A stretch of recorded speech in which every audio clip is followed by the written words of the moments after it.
Hi. Learning topic 4 was about blogging and microblogging and how best to integrate those with our instructional practice. Blogging is something that I've done with students for several years now. My very first attempt at this was by using the web development software that was provided by the district to operate our classroom websites, and that was called School Center.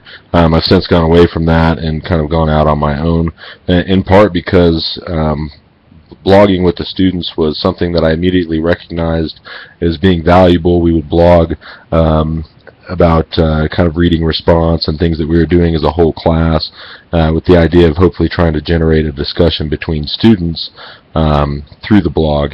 And it went pretty well at the beginning, and then as time went on, the inadequacies of the system really became apparent, and so I was excited throughout this program because through some of the web development courses, I kind of took a second look at what I could do with a classroom blog, and so had developed one that I feel pretty proud of.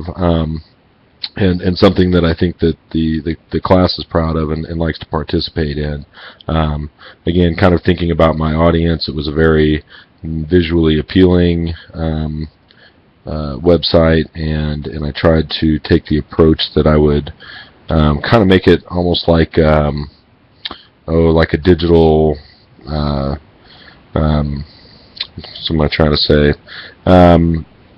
Kind of like an online magazine, I guess, or an online newspaper as far as the categories that were available. We have a news section and a sports section and a music section, like kind of screen-based entertainment section, and so kind of divided it up page-wise and category-wise by those, thinking that they were kind of high interest or would be high interest for my 6th graders. And it's worked out pretty well, and so what I try to do is get students writing in different genres and kind of showing them how many different topics and how many different purposes we can write with in these categories that we have set up on our blog. And so try to encourage students to not only kind of work on their craft as far as writers, but then teach them a new tool with which to share their writing with an authentic audience, in a tool and in a way that allows them to not just share the text, but also to bring some other kind of design elements into it that I think the kids like by using images that support what their content is, and using some other plugins that I run through that WordPress site to help them summarize their content, and just some other little skills that they may or may not know that they're learning, and I think that's a good thing at times. And so whenever we were talking about blogging, I was very, very comfortable about it and felt like I had a pretty good handle on what was going on. Now this was exactly the opposite whenever it came to the microblogging and my stumbling and fumbling about in the world of Twitter, which I had never ventured into before.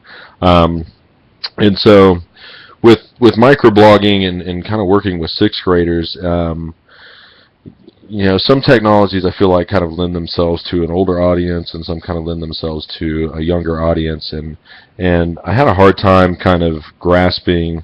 Well, first I kind of, like I said, stumbled and fumbled about, just because the whole interface and the whole platform and honestly the whole premise of Twitter, I just had a hard time wrapping my mind around. And so as I tried to kind of investigate a little bit and talk with some other people who I knew did use Twitter more in their either personal lives or their professional lives outside of education, one of the things that became clear was that it was a way to network, and also a way to kind of share content with other people, not necessarily self-created content based on the character space limitations, but just a way to kind of link viewers to content that's located elsewhere. So sharing a link or sharing forwarding a post or a page that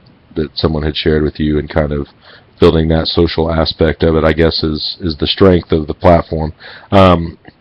However, once again, never felt like I got comfortable with it. Certainly on the level that I felt with the more traditional blog. Excuse me.